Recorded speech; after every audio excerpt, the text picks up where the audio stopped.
Welcome to Living in the Matrix. I'm Jonathan, and I'm left of center. And I'm Rich, and I tend to lean a little bit more to the right. But the bottom line is together we try to look for the balance of what it means to be human in today's world. Let's get started. Welcome to Living in the Matrix. I'm Jonathan. Rich is not here today. He's sick. And today I have Katherine McLean. She is an influencer and coach and mentor on Instagram. That's how I found her. And I can guarantee you, this is probably going to be one of the more interesting podcasts we've ever released because Katherine is in the same space that I am. And so this is I'm going to pick her brain as a practitioner, someone who's been doing this for 30 years. And we both like helping people. So I look forward to Katherine. Welcome. Thank you, Jonathan. Thank you for having me. Absolutely. So I hope you don't mind if I dive right in. So yeah, go. You have a story, and that's where I want to begin. I want to begin with your story because you're not just someone who's book smart. You're life smart. You have experience. So why don't you give us a little bit of a setup on what you experienced at a childhood that you had to overcome? Yeah, sure. Yep, let's go straight to the scene of the crime, yeah? No. That's what I call it too. Yeah, exactly. So look, thank you for having me, and I'm happy to start there. I think that, the origin story for all of us really commences in our childhood. It commences particularly in those first 7 years when our mind, is in that sort of theta state, when we're downloading everything around us and we're starting to just become those little sponges that we need to be in order to start to assimilate into the environment around us. And I guess for me, the environment that I grew up in within my family, there was family violence, there was parental substance abuse, there was also a lot of love, there was a lot of connection in an interesting way. But I think what we connected over was chaos. We connected over dysfunction. Wow. Yeah. And, we always seemed to get through to the other side and, repair, I suppose, in some certain way that made us feel bonded again. But I guess as a child, there was a lot of instability. There was a lot of fear-based parenting tactics, I guess, that were used. And were your parents mostly out of the home or in the home? They were in the home. So my father was, a successful businessman. So he was, working a lot. But my mother was at home. She was with us. Oh, nice. But I guess, with my parents, I have a lot of love and compassion and respect for my parents. And I think as a teenager, I probably didn't show that at all. But as an adult, I certainly have worked through it. But I guess what I can look back and reflect on now is my parents were, wounded children in adult bodies, and they had children with the best of intentions, but they were living in survival mode, and they had unhealed trauma from their childhoods that they just hadn't really, in my opinion, had any awareness of, let alone the tools to manage and navigate. And so they were in constant state of dysregulation, and there was a lot of, I suppose just emotional reaction to the smallest, simplest of things could set my mother off, for instance. And then, of course, there would be a cascading, reaction from my father as well. So there was just a lot of, I guess, from a child's perspective, a lot of adaptations that needed to occur for my survival, which had me becoming quite hypervigilant, becoming quite attuned to what was potentially coming next. And so I think it's where I learned some of my greatest skills in terms of being, a counsellor and in terms of helping people is I'm really good at connecting in and attuning into what people are feeling, because I needed to learn how to do that as a young child in order to survive. We talk about empathy. What's interesting is you mentioned at the beginning, sort of that first age of development. I never realized until recently, I had never learned this, but a child has no prefrontal cortex for the first part of its life. It's pure emotion, it's pure intake, and there's no filtering. And that changed everything for me because it allowed me to understand why, as a child, I could handle so much because you don't judge it, it just experiences. And then you get to a point where you can understand, you go, oh, wow, this is a scary situation. When did you realize that it was a scary situation? Great question. Look, I was probably still under the age of 10 when I started feeling the fear, and really feeling the Yeah. fear, and starting to feel the that kind of juxtaposition between when you've got a caregiver that is the source of both love and fear. It's a very terrifying thing for a child. It's a very confusing thing for a child, because you need to depend on your parent for your survival. But if you need to also predict whether they're going to be safe when you have those bids for connection or not, you have this sort of internal unrest that starts developing within your nervous system. And so I guess, I probably did recognize it under that age of 10, that there was a lot of chaos and things going on in our home that just weren't comfortable really, for any of us. And I guess, I didn't really, recognize, I guess, how much of a problem my father's drinking was, on, the dynamics within our family. But I don't want to say that that was the source of anything, because I really do believe now that, I've had my own struggles with addiction, is that I really do feel that, the substance use is just the mask, it's not the actual root issue. It's a coping mechanism. Yeah, exactly. And yes, of course, it inflames the problem, but it's not the problem. It's an attempt at a solution to the problem. Well, I think it either helps you cope with it and just kind of like let it sit there, or it helps you ignore it. Yeah. And I think for most people, if you ignore it long enough, it's going to kick you in the ass. It's like it's negative energy and it needs to be released. Yeah. And it's like it'll keep festering and festering. Those are the things that get very destructive later. I think most people try it just to feel, okay, a sense of release. And then they get used to the release enough that they don't want to feel that feeling. And then it becomes kind of dark. So yeah, 100%. When did you realize that you had from scary to, oh, I've got to start dealing with that? Was that later in life, junior high, high school, college? When did it sort of begin to realize I've got something that I've got to deal with? I think what probably was happening for me in that sort of high school period was the internalization of my experiences had really started to take shape, and it had morphed into a self-hatred. It had morphed into an intense sort of feeling of just loathing, really, which I didn't understand then, but I understand now, is, when children don't have an appropriate outlet for their anger to be released and expressed, they turn it on themselves, They really do. And so that's what I started doing. And I started, really engaging in just a lot of self-loathing and, I never went as far as self-harming, but I was certainly, controlling my food intake, and I was writing diary entries about how much I hated myself and I wanted to die, and really sort of found myself to be very unattractive, and all those sorts of things, that start planting the seeds of doubt in a little girl's mind that she just doesn't belong. And that's just because, again, I felt so unsafe in my environment, and I didn't know how to express that, and I didn't know that there was a way to get relief around that. So it manifested internally in the same sort of, I created the same environment, internally, that matched up with what I was experiencing externally. And so, so I guess throughout high school, I continued on that sort of path. And then, like a lot of children in Australia, we start, experimenting with drugs and alcohol and things like that in those sort of mid to teenage, late to teenage years. And for me, I just found this sense of relief, and that sense of ease and comfort when I got drunk the first time.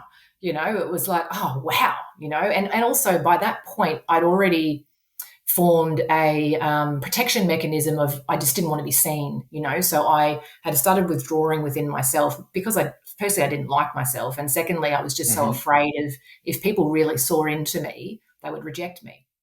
And so when I would drink, it was like those repressed parts of me, those parts of me that I'd thought weren't lovable, it was like that had an outlet, so I became confident, I became more self-assured, I became someone that just could be in the presence of others and not feel completely inadequate.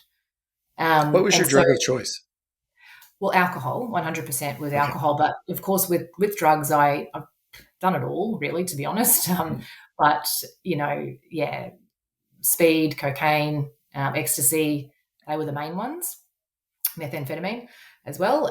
So, yeah, I really sort of took a journey with that. And my brother as well, when we were still, teenagers, I would have been about 14, 15 when his drug addiction commenced.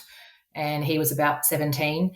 And that, took him on a trajectory which was quite serious in terms of the demise that he fell into. And he started, moved into a life of crime and was in and out of jail and unable to sort of, have relationships that didn't result in aggression and violence and things like that. So he was really, the wounds of our childhood were really playing out in my brother's life, whereas I had sort of adopted such an internalization of my experiences that I'd worn the mask. I put the mask on and I had it on pretty tight. So I became, the person that would start sort of helping others, I guess, and would just show up in service of others. And I guess I had my life experience up until that point to really help me, but I'd also started, I'd been to university. I went straight from school to university and got my degree in human services, majoring in child and family studies, and gone on and done other further studies since then. But ultimately, yeah, I just felt an affinity with helping others because it allowed me to stay off myself. It allowed me to not have to look within, and I could still get an outlet for, understanding the human condition because I was so interested in that stuff anyway and understanding what makes people tick. But I think it was also, on some level, it was also another way of me ensuring my safety, which, to put it really simply is, if I can understand the human condition, then I can get one step ahead of that person who potentially could hurt me. So I had, a real deep dive into all the books, read everything I could, went to so many different trainings. And it was when I remember being about 25, I was at a training event and it was on understanding the neuro. Were you kind of seeking out help kind of generally, or did you have a laser point? Like, were you kind of knowing something's not right, I need to find something, or was it, I know what I'm looking for? What was the right, where were you at that point? So probably around that age of 25, I may have already been in therapy once by that point, but around about the age of 25, I realized I was at a training event for work and it was called Understanding the Neurobiology of Complex Trauma. And I saw the two brain scans of the infant with, complex trauma versus the one without. And just something in that moment just clicked, it was like it just landed in my body and I felt it for the first time. And I was like, oh my God, because I had really not connected the dots. I think I'd been in survival mode. Knew my family was a bit chaotic and dysfunctional, but I really hadn't connected the pieces in terms of what that meant for my brother and what that meant for me. And so I think, throughout that period, I actually went into a bit of a I don't know if we call it regression, but I entered the freeze response for the first time that I can recall. I really shut down. I took some time off work. I didn't want to, but I couldn't even talk to my clients. I felt completely overwhelmed. I felt like my whole body was integrating, for the first time, that knowledge that I had lived through significant trauma, because I blocked it. I'd been blocking it out and I hadn't been really addressing it. So, so I think by that point I'd as I said, I'd been into therapy already, and that was more therapy because of the self-hatred, because I couldn't quite seem to navigate just conversations, like a conversation with a person would bring so much terror up inside of me. And that's why I used alcohol. How did you interpret that? How did you interpret that back then when you had that thought? Something was fundamentally flawed with me, that I was useless. So you inwardly directed it back at yourself. 100%. 100%. That's exactly what I did too. Yeah. Yeah. Yeah. And it's what we do. I think it's, I sort of understand it more from a concept of the ego as well now, and how, the ego is formed to protect us from our childhood wounds. And because I was so dissociated from my body, I wasn't in touch with my emotions, the ego was really running the show. It was keeping me from having to connect into any of that. And But because the ego is such an internalization and such an I, it's I, self, me, everything's I, self, me. I could never look at anyone else and see that potentially other people were going through similar things, or that maybe there was, if there was something off in a conversation, it was always in my mind because of something I'd said or done. So I think I was just very consumed and, very kind of gripped, I guess, in that self-centered fear. But as I say, my drinking, I guess, it became such a crutch, because it really did give me that sense of relief so that I could actually just get through conversations, and I could go to social events, and I could just be, present enough to not have to hear that voice inside of me saying you're an idiot and no one wants to talk to you or whatever. Did you like that person better? The drinking person? Yeah. Yeah. Well, I was a lot, because as I say, that voice calmed down, that voice kind of it just went away. So I was able to be with myself, which is insane, because really I wasn't there, Okay, I want you to stop for a second and unpack that, because I think that's what a lot of people are seeking, is permission to be okay with yourself, in that space. So unpack that for me, what you mean by that. Well, back when I was drinking, you mean, in terms of with myself? Of being, when you got drunk, you were able to be with yourself. What was that like in terms of, because I think that's what a lot of people don't understand about addiction is there's a lot of good things that happen in addiction. You experience a lot of positive things. And one of those is you could see yourself. Yeah. And for me, that was sort of a moment that I realized, okay, is there something more valuable here that I'm aware of? Yeah. When was that moment for you? Well, I think, ultimately it allowed me to experience connection. I was always seeking connection, and I couldn't achieve connection without alcohol. Because the noise was so loud, the voice, in terms of the self-loathing. So the self-doubt and the criticism. So I guess, as I say, like coming into a space of being under the influence of alcohol, and even just the first couple of drinks, when you're not inebriated, but the edges come off enough that you're able just to be in the presence of what's right in front of you without worrying about what you said 5 minutes ago, or worrying about what you need to say in the future. And you just, it felt freeing, to be really honest. And it's fascinating because it's the irony, is that I was actually a prisoner, but I felt free. I felt free when I would drink, it was the only time I felt free. Yeah. And that was how I was able to be, I guess, to be with myself. But it's that interesting flip of the coin, because we say, it was how I could be with myself, but at the same time, I wasn't present with myself. I wasn't truly in my soul's essence. I was actually floating on some other spaceship somewhere. But it was enough to give me the reprieve to stay in the world in some ways, let's be frank, for a lot of people, it is like, it's life and death sometimes, for them. It's about, if I want to be alive, I've got to use this substance.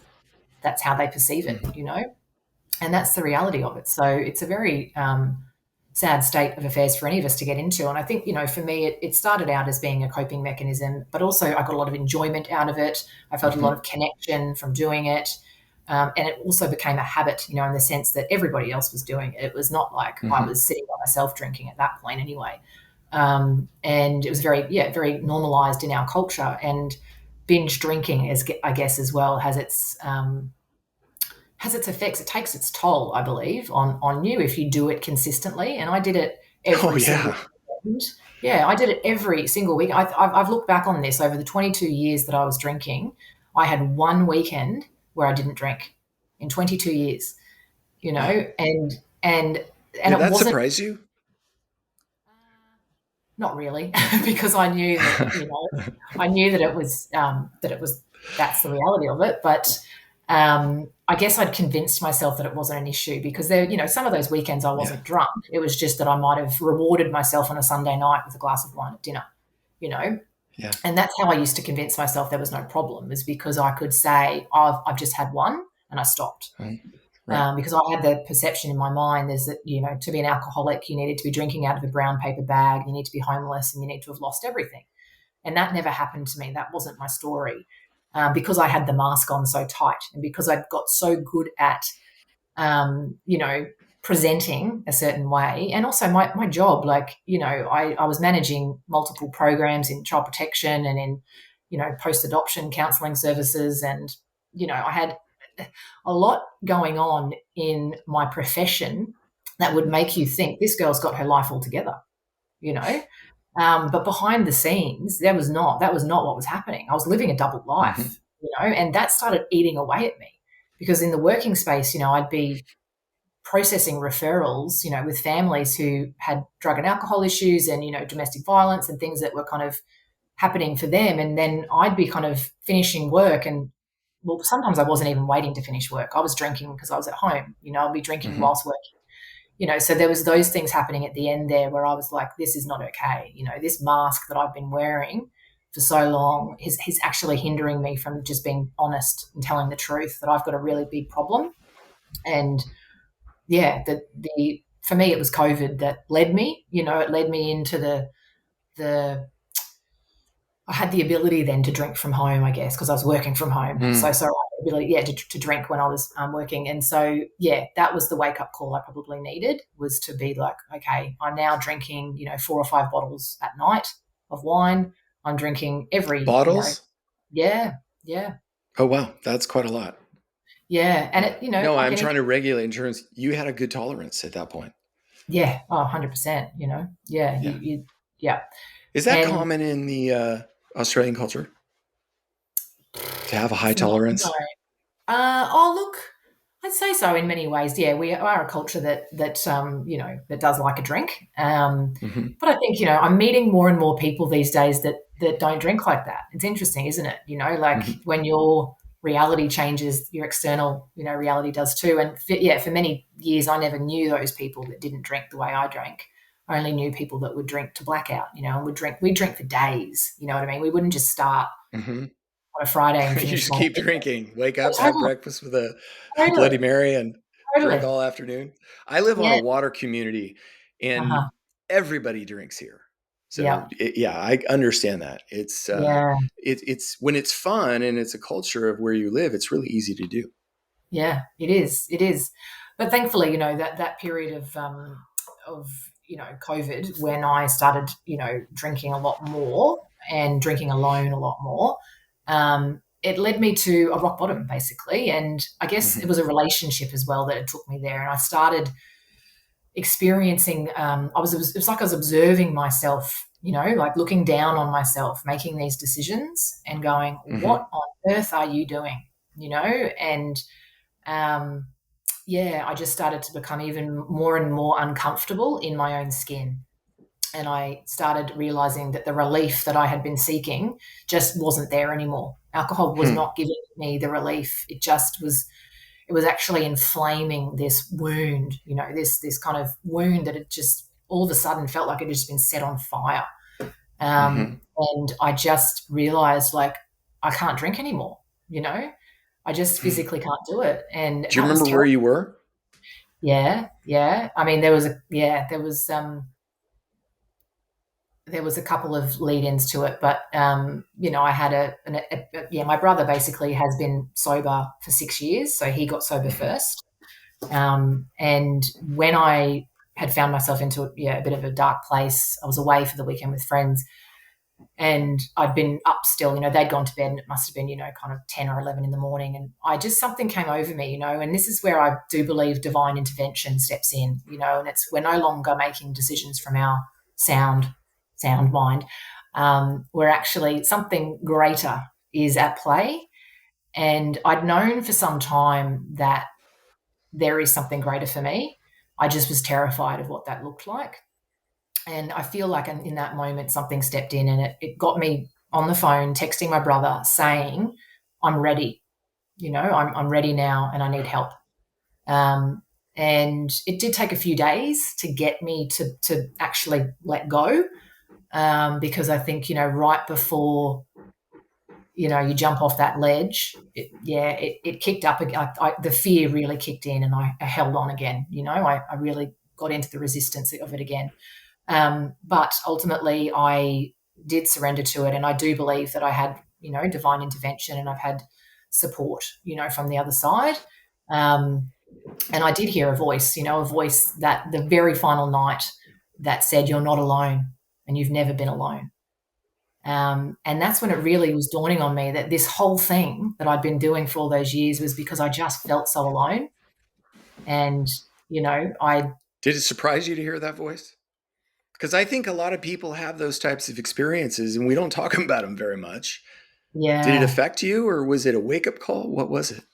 It was just, again, it was that sense of like relief almost. It was a sense of like calm, calmness and comfort. Because I've always had, strong spiritual beliefs, and I've, been, I always knew that I had guidance and support from the other side, and that, that everything I need is within me. And I've, it's always been there. Do you feel comfortable sharing what that is? Yeah. What your background is? So I guess for me, I've started getting into, reading books around different spiritual authors. So the very first one I read was Seed of the Soul by Gary Zukav. And then I read I haven't heard of that. Well, it's a great one. And Conversations with God, Neil Donald Walsh. And then Deepak Chopra as well. And so I would have been about 19, when I started reading those books. I'd gone to a religious school growing up, but I'd never connected with religion. Catholic? No. Oh God, what's the other word for it? This is how disconnected I am from religion. Not Catholic, the other one. Anglican. There we go. Anglican, yes. Yeah.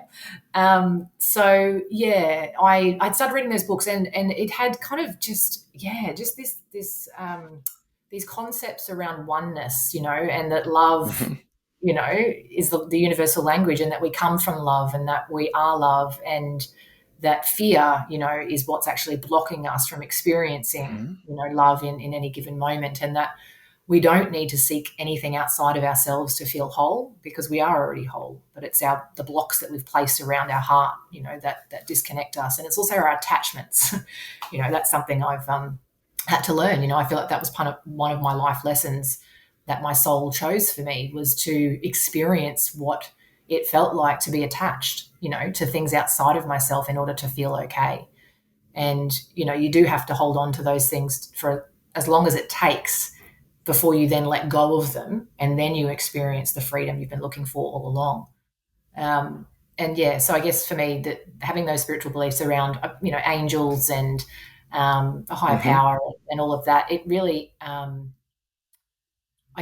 me on stood me on good ground when I then entered 12-step recovery, which is again spiritual based recovery program, and it was all about surrender, and handing it over to a higher power, and no longer, following my own will, and it's sort of, following the will of God and all of those things. And I guess I just felt, it was an interesting time, getting sober and finding myself in those rooms and realizing that I was being thrown into an environment where I was going to have to face my fears head on, which was, essentially speaking, like just speaking to people had always been, the thing I hated the most. I was so terrified of. And then I found myself in these big halls with 50 or 60 people, and I was having to say, my story and say what I was struggling with.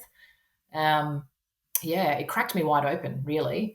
And it allowed me to let God in, to really let that trust and that faith and that love back into my life, because I had been resisting it. As much as I've been using my mind to understand it all, I hadn't been really letting it in my heart space, because I'd just been in the wounding. When was the first time you felt oneness? Because I think when people experience oneness, it's very consistently similar. And what was it like for you? Because that is a moment. Yeah, look, it's interesting that you've asked me that, because I actually feel like it happened before I got sober.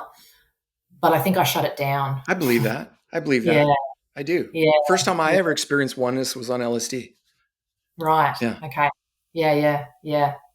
Yeah, it's a great question, and I'm gonna ponder that further, because I do feel like I would have been a lot younger. It would have been around, yeah, because I remember I used to write a lot, Mm-hmm. and yeah, and I found the letters. You know what I mean? I found them, and they would be 20 odd years old now. But the way I was writing, I was like, I read it, going, oh my god, like how wise is this 19-year-old?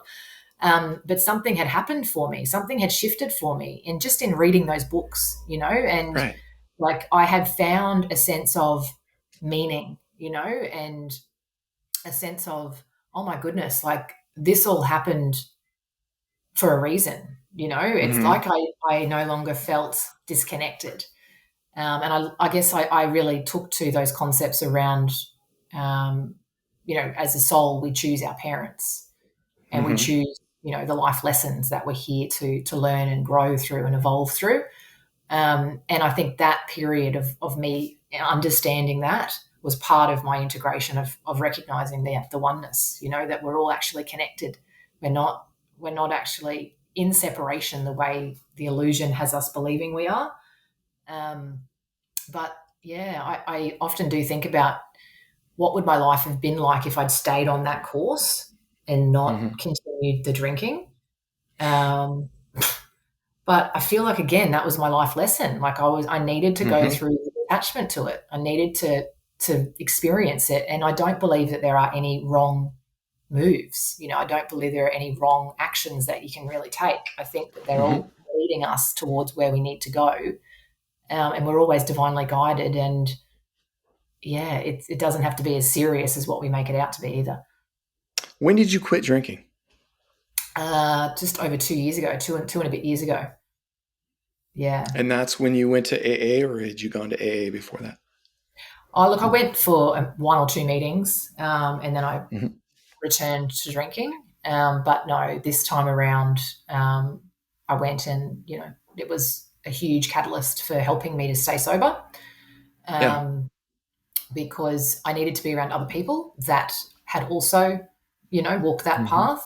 Because I didn't know anybody other than my brother. I didn't know anybody that was sober, and I thought my life was basically going to end.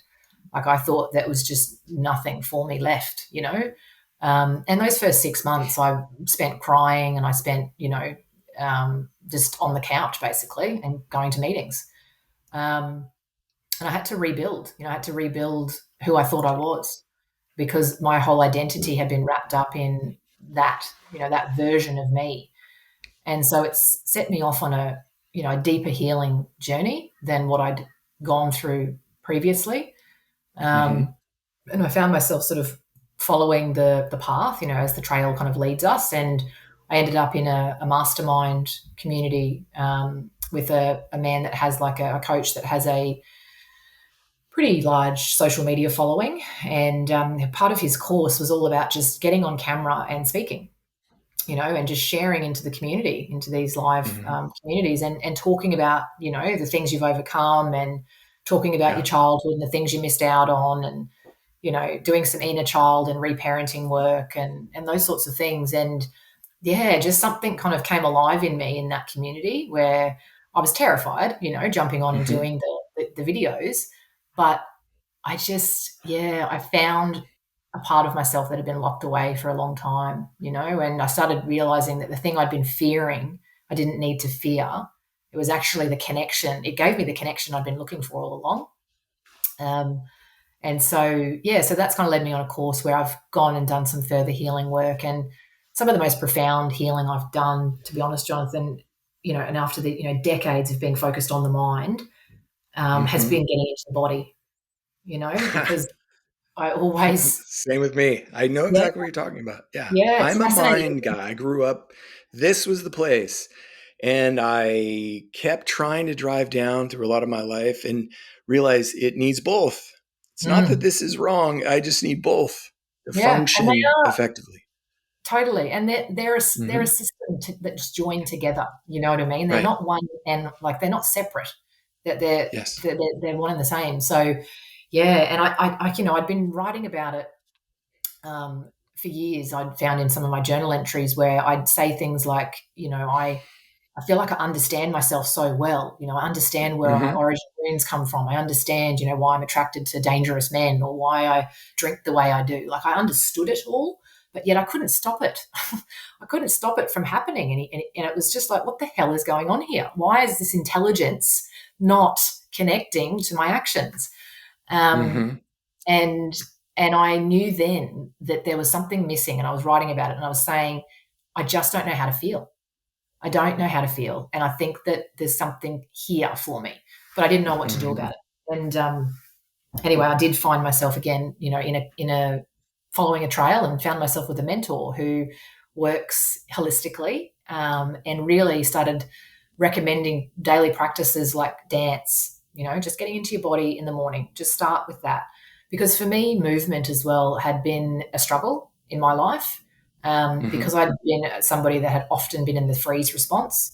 I didn't realize how much my body was really triggered, I suppose, by just movement and any old movement. It felt like I was, being tested. And so my comfort zone would kick back in and push me back into freeze. Anyway, so I started doing things like dance. I started doing breath work. I started doing a number of other kind of body-based things, but ultimately what it was leading me to was emotional processing, emotional release work, where I was being invited to come into my body anytime I'd experience a trigger, get underneath where did that trigger, originate from, and then do a timeline, to trail back, to the origin memory, and allow myself to visualize what it felt like for me when I was 6 or 7 or whatever it was, having that experience reenacted in my body, and really allow the emotions to come online and to be felt, so that they can then be flushed through my entire nervous system and then released. And what I've found in that has been some really profound releasing. And, just my body, the way it has responded to those things. At first it was difficult because I was so dissociated, and I still, needed to, be gentle. But some of the releasing that's happened, I had a lot of tension around my throat for a very long time, and I started realizing in some of this releasing work that I needed to sort of bring it up and speak it out, speak out some of the things that were happening when I was younger. And as a result of doing that, I no longer have that tension, and just some other things, I guess, that my body had been holding on to and had been bracing. I'd braced myself against some of the experiences, and I'd frozen them in me. They'd frozen and locked down into my shoulders and into parts of my body that, was still holding on to that trauma. And so by releasing those emotions and also connecting into the younger version of myself and reparenting, and giving that younger part of me an opportunity to be heard, but also to rewrite the story, where I can actually come in and actually invite another outcome for how that could have gone differently. And that's been pretty profound as well, to help me to sort of, release from the stories. Did you do that work with mentors, or did you teach, or did you just discover that? I've been doing that with a mentor. And I guess though, I had been doing a lot of that on my own in some way, not the emotional processing. I hadn't done that. I needed a mentor for that because, quite frankly, I did not know how to feel, and I was reaching out to her and saying, I don't know what to do. Like, what do you mean feel your feelings? Where are they located? How am I supposed to feel? Right. Yeah, so I really needed guidance around that.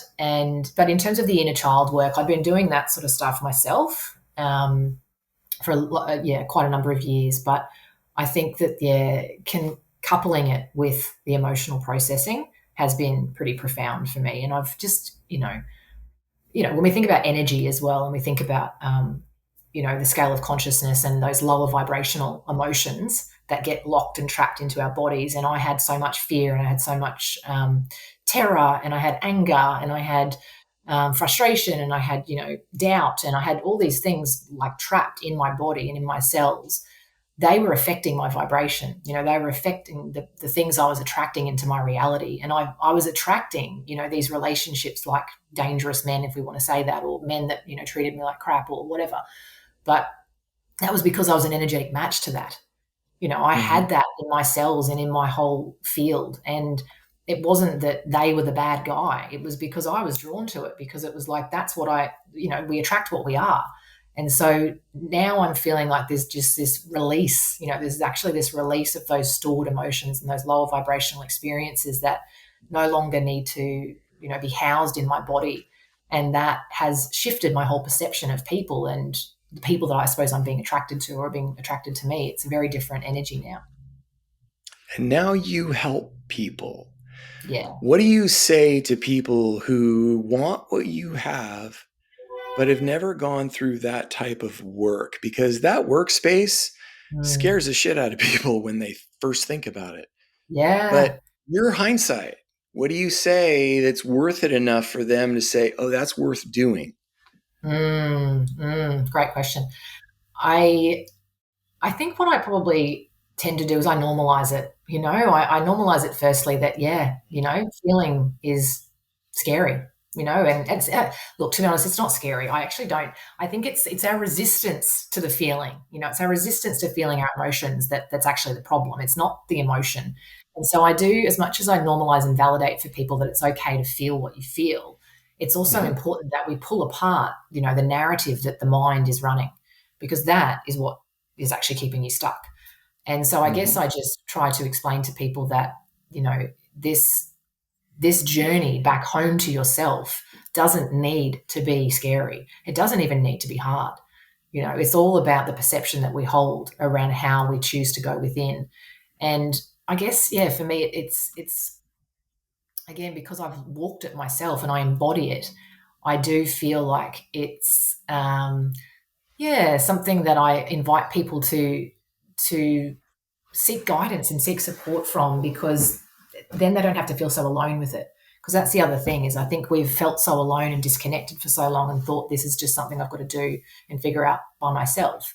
But that's what a mentor and a guide and, you know, a coach is for somebody to reach out to and actually ask those questions, like I'd been doing with my mentor, like, how do I feel? I don't know how to do it.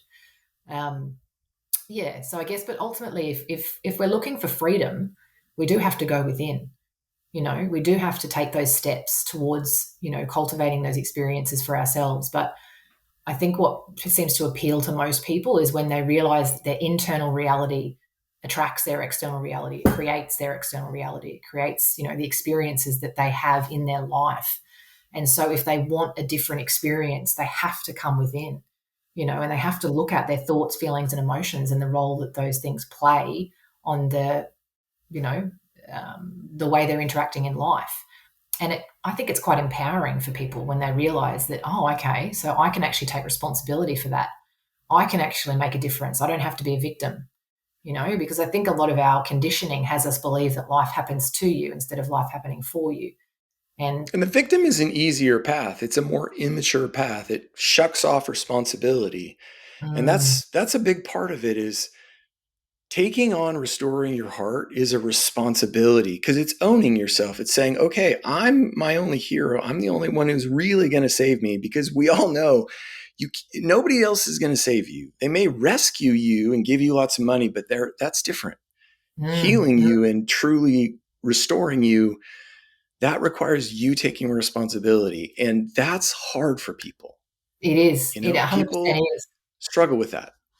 They do. And it, you know, it makes me reflect on that night before my very last drink when I was having that thought, and the thought dawned on me, no one's coming to save me, you know, and it was like, wow, like how did it take me to the age of 39 to figure that out? You know what I mean? And particularly growing up. Better late than never. Yeah. But particularly growing up in the environment I did, it was like, why did I have that perception that was ever going to happen anyway? You know what I mean? But it's like you kind of attach to that victim story because it's easier that way, isn't it? And I think I'd up until that point I'd bought into the illusion that once you get married or you meet a partner, things will change. You know, like life will be easy, life will be great. You know, it was like that whole story of get married, have kids, buy a house, all those things. But we call that the matrix. Yeah. That's why this podcast is called Living in the Matrix. And it's hard for people to break out of that. It's easier to let someone think for you. It is. True. It is. But I guess I never felt like those things were for me. Do you know what I mean? Like I was never drawn towards marriage, but I did feel a sense of, I need a partner, because if I have a partner, then I'll be okay somehow, but I guess, what had dawned on me that night was, no one's coming to save you. You've got to do this yourself. And that's when the voice came in and said, you're not alone. You've never been alone. And it's like, that's what it took for me, I guess, was to know that, okay, it is up to me, but I've got support, it's just not support that I've been looking for it outside of myself, but the support that I needed was within me all along, so it was like, oh, okay. It's like, now I get it. I can just take my hands off the wheel and just come within, and this is how I can actually make a difference and change the course of my life. But I could only do it one day at a time, obviously. That's all I had capacity for at that point. What did freedom feel like for you? You talked about you're a head person trying to feel. Freedom is a feeling. It's oneness is that deep sense of freedom, of grace to say, you're good. What did it feel like to feel that?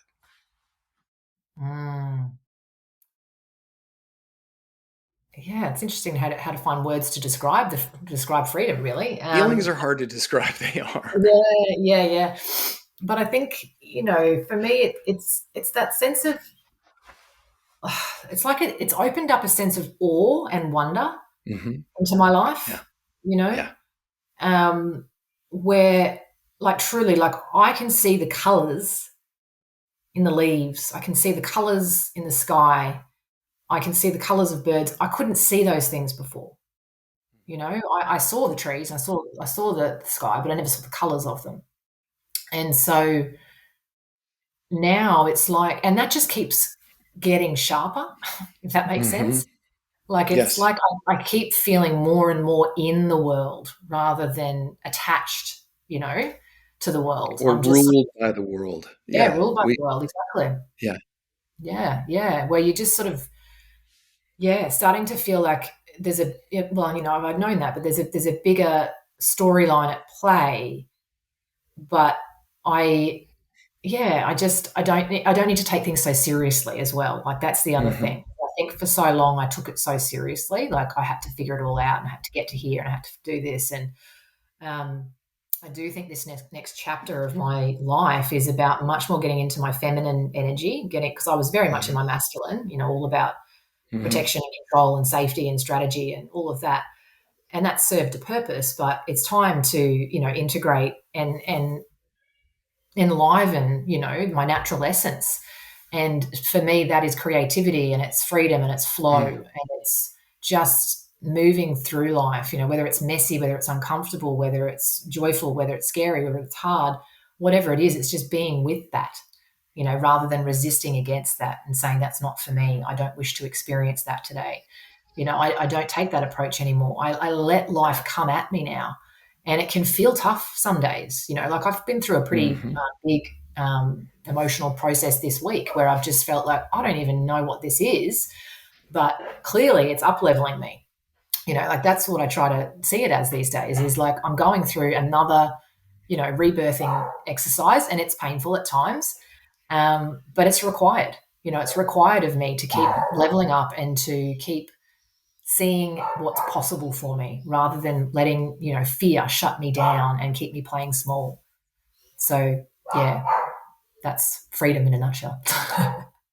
It's a good way of describing it, because we had a neuroscientist, Dr. Chris Lee, on our episode last week, and he talked about that is that moment when we let go of a lot of that trauma and negative energy, we suddenly realize we have enough energy to manage the present moment emotionally, because we're not carrying so much of our energy focused on all that crap that we're storing that our body's trying to tell us to let go.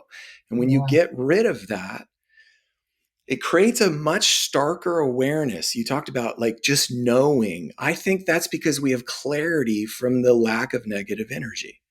Absolutely. And 100%. and it's getting to that place comes from that work.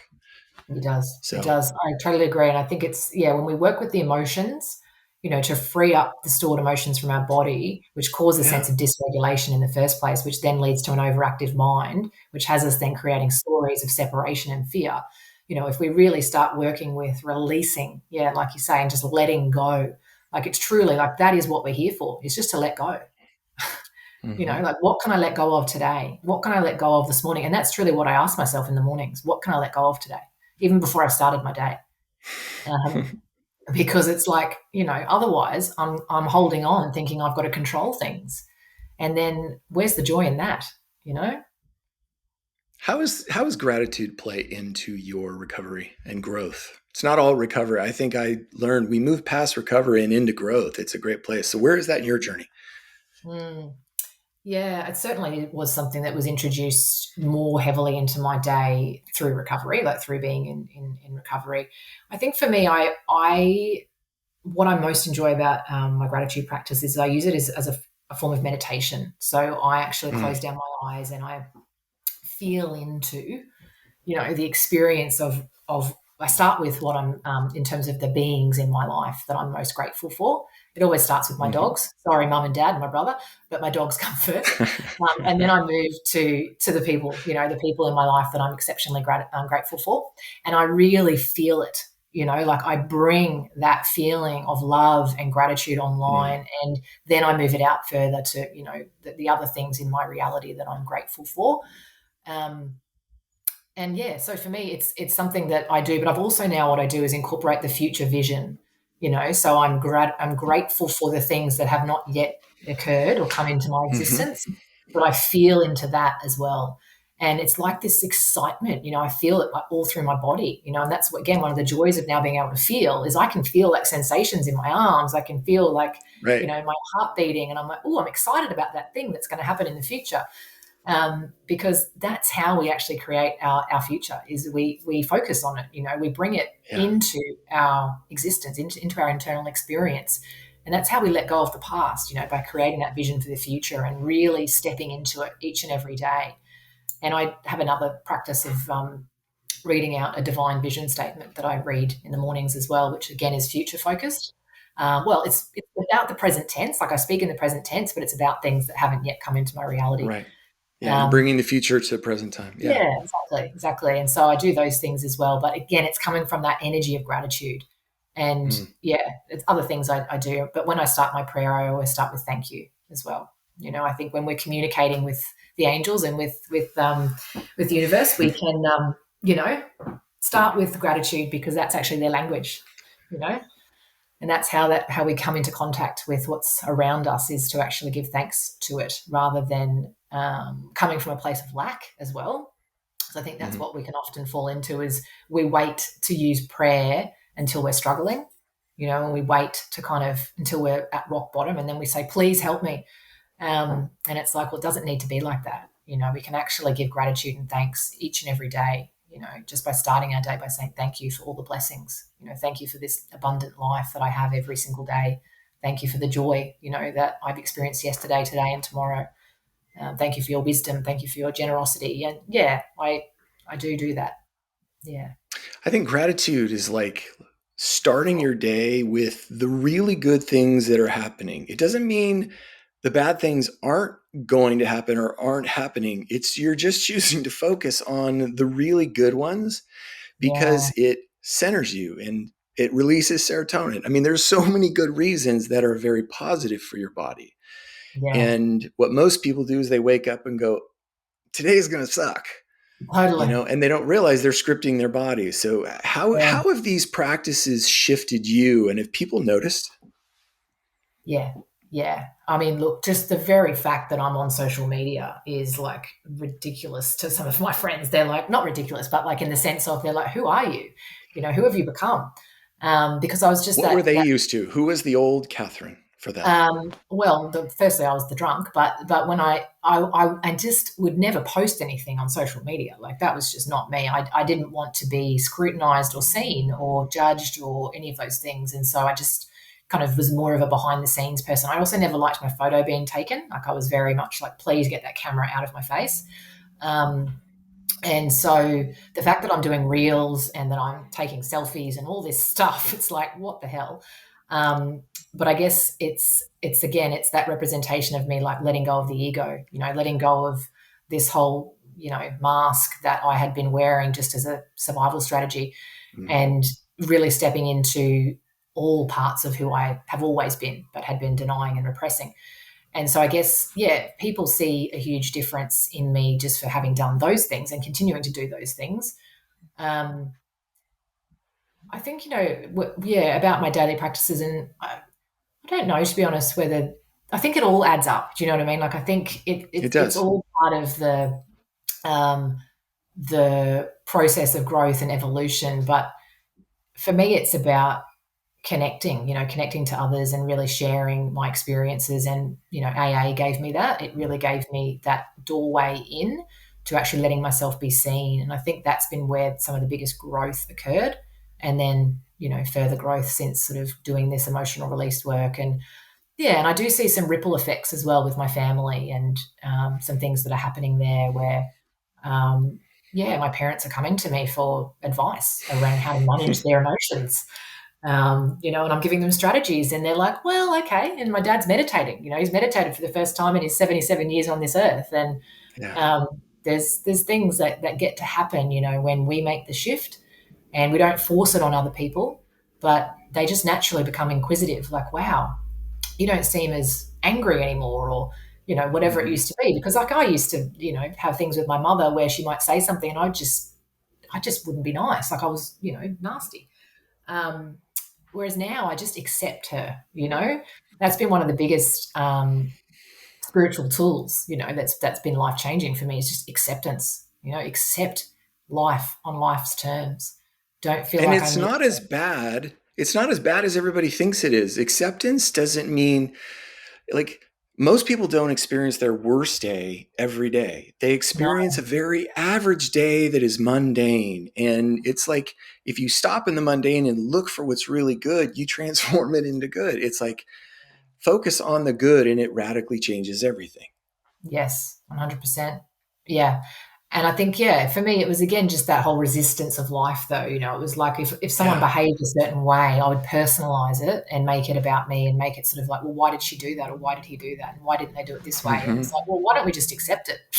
How about we do that? How about we Let's just move on. Let's just move on. That's what happened. Then we don't need to make a story up about it, because, and also it's like that addiction to chaos, and addiction to drama, and addiction to kind of feeling something, and it's like we're also shut down, and we kind of need that, it's all subconscious, but we need that way of actually feeling alive. It's like, well, if I can judge you for 5 minutes, then I've got my hit for the day, whereas now it's like, if I feel myself ever judging somebody, I'm like, wow, that's interesting. What's going on for me? Where am I out of alignment with the truth of who I am? Because me judging somebody else has got nothing to do with them. It's always about me. And so, all of those things now, I just look at everything from a very different lens. I no longer look outside of myself for the answers. And I no longer, So you're coaching people now. And first, what was it like to sort of begin to help people? You may have been doing it for a long time, so tell me when that started. But what does it mean to you now? Because you're on Instagram and your reels are phenomenally produced. So you're very comfortable in front of the camera. So that's a progression. But what are you doing now to help people through that process? Because you're fantastic. Your content is amazing. Thank you. Thank you very much. Yes. And look, to be really honest with you, there's a lot of self-doubt still, about my social media. It doesn't show. Yeah, that's the mask. I perfected the mask very young. But I mean, I guess, sorry. So what did you ask me about? So what am I doing with clients? So in terms of... Yeah. So how are you helping people go through that same journey? Because I know a lot of your content is focused on helping people as a coach. What does that work look like for you? Yeah. So I guess, it definitely has been a transition to start working for myself, because the previous work I'd been doing was, working for non-government organisations with, funding agreements and certain ways of working, I guess, that were very much, regulated and I wouldn't say surface level. It wasn't surface level work, but it was, I've managed children's mental health services, and I've managed, family support programs and things like that, where so people that might have been struggling with things like drug and alcohol addiction or financial hardship or, domestic and family violence, things like that.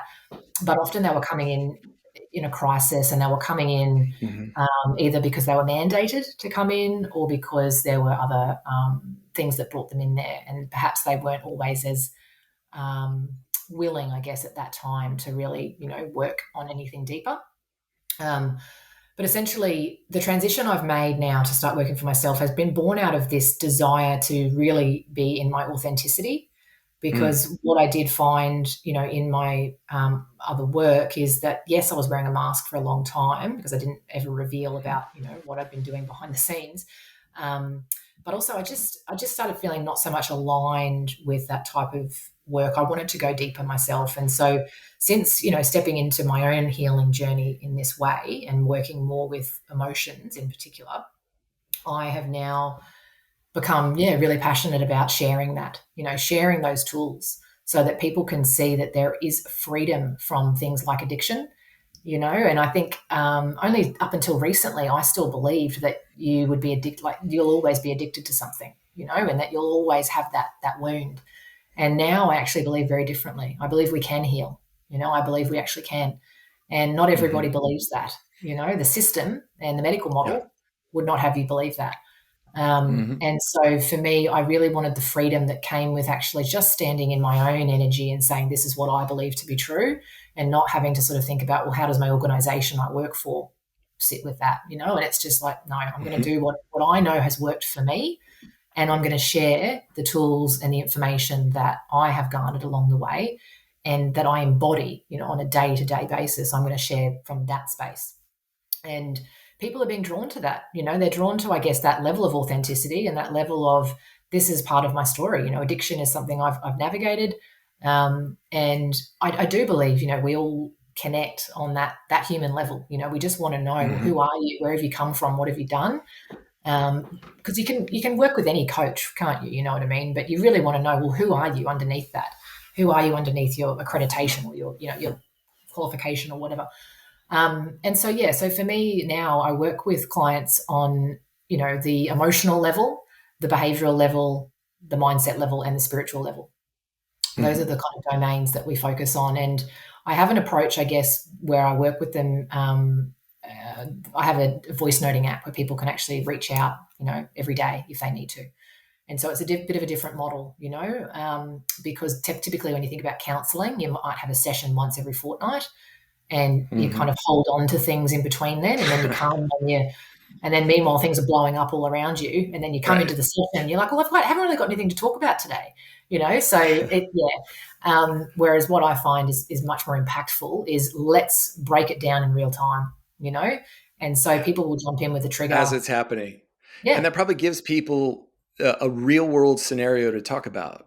Like, she said this, well, he said this kind of thing. And it's real. The emotions are there because you need the emotions to kind of unpack it a little bit. You do, 100%. And that's one of the joys of it, which I've always loved. It's always been, I think, one of my skills, I guess. One of my gifts is I can see things that other people don't always see, and can really help them see their blind spots, and also can identify the pattern, and really help people to take responsibility for themselves, so that they're not projecting onto the external world and projecting onto their partners and onto their loved ones.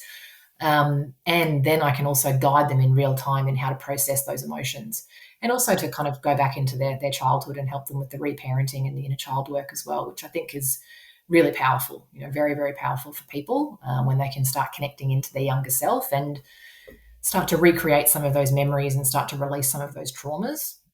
That's been, it's been a real joy, I think, in my work now to be able to do that, and to be able to sort of really be in this embodied space where I am who I am. I don't have to hide anything.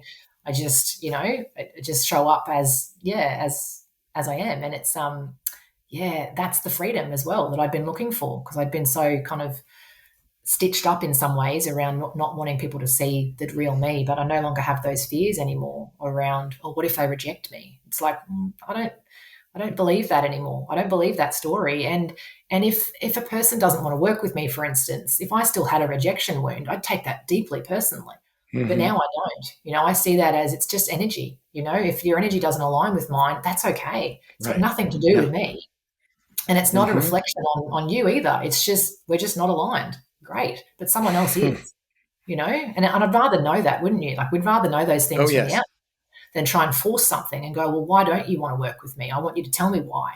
Like, no, we don't need to do that. So, yeah, but certainly, the social media stuff's been big for me. It's still a learning environment. I still have, struggles with doing reels and being on camera and all of that. It's just going to be a journey, but I know where I'm headed, and I know that there's going to be a book one day, and I know I'm going to be on stages, and I know all these things. And it's not because I necessarily deeply desire it in my, like, how do I explain that? Like, it's like my ego is terrified, absolutely terrified of those Mm-hmm. things. But there's a soul, like the soul essence of me is like, that's what we're doing. I hope you get ready for these things, because that's what we're doing. And I'm Yeah. like, really? Are we? And that's why I keep showing up. I keep showing up even in the fear, even in the moments when I'm like, fuck, I don't Mm-hmm. want to do another reel. I just don't want to be on camera. But I'm like, you can do this, Katherine. You can do this. I always tell people that I work with that if it doesn't require courage, it's probably not worth doing. You got Yeah, to take yourself out of that comfort zone in order to get out of your ego. It you really is, do. because ego hates certainty or uncertainty. Yeah, totally, totally. I know. But it's been the most amazing growth, isn't it? And you're doing reels as well. I love your reels. So I have a very similar journey. Like, I still struggle. If I turn on my camera, my mind Yep. shuts off. Totally. Yes. I have Yes. this thought out reel in my head. I'm ready to record, and I Yes. just completely blank.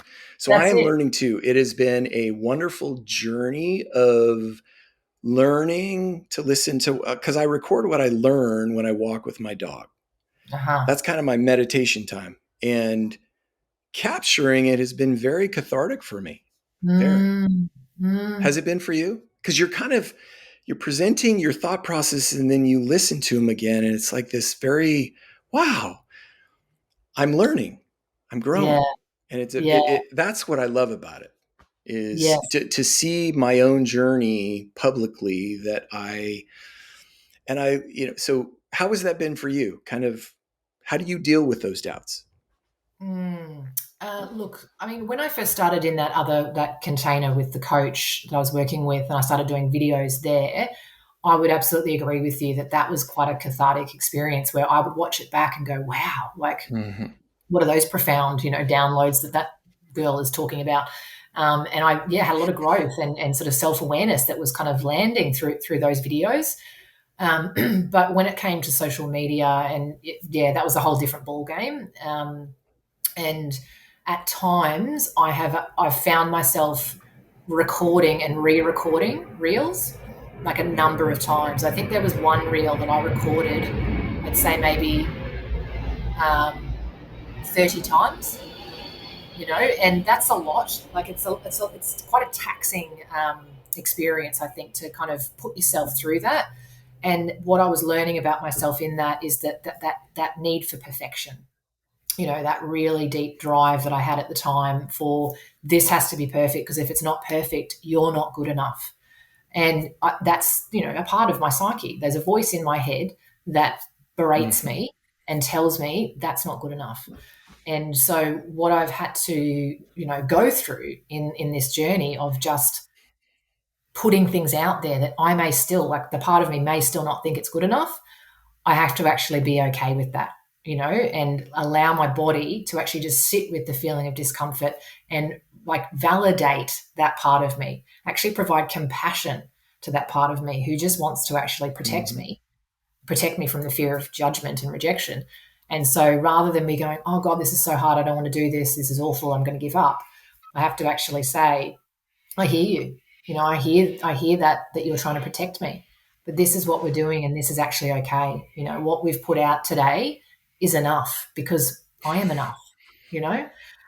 So I've been doing that real time, reparenting through the process. So for me, it's been healing in those ways, just to say it's okay, because that part of me, yeah, she would much rather that we just don't do this stuff, because it's way too risky. It's way too risky. But I'm like, well, we're doing it, so let's So get what on did board. you learn for our listeners? What did you learn on the other side of that fear? Because I think that's the journey of every human being, is to overcome your base fears of who Mm. am I? Am I valuable? Do I have meaning and purpose? Yeah, I mean, I think what I'm learning is A, I can do it, like I can do hard things. But B, what I try to keep anchoring in with this is it's not about me, like the message is not about me. And if I can get off my own case, get out of the ego and actually ground myself in the message, that's when I actually find the freedom. And that's when I go, okay. And I actually do visualize, like I'll just visualize a whole like arena of light, like little lights on different on people's heads, basically. And I visualize my message landing on one of those little lights. It could be an arena of thousands of people. But if something I said has landed on one little light, that's enough. My work there is done. For that particular post, that's it. I'm not looking to, create You don't have to anything. change the world, even No, though love changes the world, it does. Exactly. Yes, Exactly. But it's it like really in those does. moments, I do believe, and I do get, people reaching out and saying kind things to me. And that, it comes at the most opportune times when I'm having a hard moment, and someone from Vancouver will reach out and say, my husband and I listen to your posts every morning and you're changing our life. Thank you so much. And I'm like, what the hell? And because you just get so consumed in your head, don't you? Well, I do, where I at times can think, oh, it's not good enough. It's like, hold on. Right. Like, who are you to say that you're not good enough? Because actually we're all good enough, and you're blocking the message. So get out of your own way so that love can get to work, And the Yeah. beauty of it is that when you get to that space, you realize when you get over the ego, you don't have to worry about yourself. So you don't have to live in the chaos and the drama. Like it Mm, becomes antithetical. You're like, no. And then you get to use your gifts to help other people. It yeah. just becomes a natural progression. And then you feel like, wow, my life is contributing something. And I think that's what everybody wants. What you're doing is helping people do that. So I love Mm, that. And what would you say to someone who is a similar story to yours mm, on how to begin? mm. Well, I would say to reach out. That would be my first thing, is to actually, people, we suffer in silence. That's our Mm-hmm. biggest problem, is that we do disconnect, from the help that is available to us. But I guess I would say that there is healing. There is healing and there is hope for everybody, no matter your story, no matter your experience, no matter what you've lived through. There is a way out of that, and I think also self-compassion, like that is the antidote, I find, to our greatest healing, is to actually just start being kind to ourselves instead of beating ourselves up and saying, I'm not good enough, or I'm, not going to be able to change, or I keep relapsing, or I keep going back to, those unhealthy relationships, or whatever it might be. It's like that perpetuates the story, by being hard on Mm-hmm. ourselves. If we can actually just bring some kindness and some self-compassion towards the issue, we are then in a better position to actually accept help when it's available to us, because it is. Yeah, so I guess that's, a simplified way of sort of explaining Mm-hmm. what I would say to somebody. But as I, sort of said already, is that healing is possible. And yeah, for many years I didn't believe it was possible for me, and I didn't believe that a life without alcohol was worth living. I thought it would be, the end, but it was the beginning, and we never really know, we don't know what is coming for us. But we actually just need to be able to, be open enough to see and allow things into our reality instead of blocking and resisting against them because of fear. Do you still have a relationship with alcohol? Do you still drink, or have you just said, for right now, I'm done, I don't want No, anymore? I don't drink, and I don't have no desire to ever drink again. It's not part of my intention for myself, because it's an active choice. It's a choice I've made. Um, I think some people that I've come across in recovery don't drink because they're afraid of what will happen if they do. I no longer live in fear. Thankfully, the desire to drink's been removed I whole think and that's soul. the key. Yeah, Yeah, that's the key, is don't be afraid of it, yeah, because then you totally. can manage the emotion around it and deal with it if it's in the room. You're like, Yeah, no, I don't really need a drink. Yeah. no, exactly. And for me, the desire, thankfully, it was like, again, a divine intervention, got removed within the first 3 weeks. I've just That's never, awesome. I know. And I was like, what on earth is happening here? And I have had a couple of things happen where I've gone back to the thought. The thought has said you could have a drink right now. The drink might change this feeling for you right now. But because I'm so self aware, I was able to play it forward and say, yes, okay, if I did take the drink, or if I did take the drug, where will I end up tomorrow? And it's not going to be pretty. And I don't desire that for myself. So in those moments, I do other things. And now it's like I go and release my emotion. I go and actually, have a cry or scream or shake my body or do whatever it is I need to do in that moment to not buy into the story that the only way out is alcohol. Um, and that's the thing, I think, is that a lot of us, we just need to understand how to work with the subconscious mind. We need to understand that we've got this part of ourselves that is going to have us go back to our old patterns. It's going to pull us back to the past whenever we are uncomfortable or we're in fear, or we've got an emotional reaction. And it's in those moments that we then need to intervene and rewire our patterns, so that we're not just going back onto autopilot. And so I think, again, for people to recognize that that's what we need to do, and that that's entirely possible. It is entirely possible, and it happens every day, and I'm living proof of it. My brother is living proof of it. All the thousands of other, sober alcoholics and drug addicts out there who haven't had a drug or a drink today. It's so, possible to rewire your subconscious mind and to, choose differently in life, and to start to enjoy life, and to have that emotional sobriety that we all talk about, because that's the end goal, really, is to be able to be in your body and to be present to your emotions, and to not need to run and escape away from them.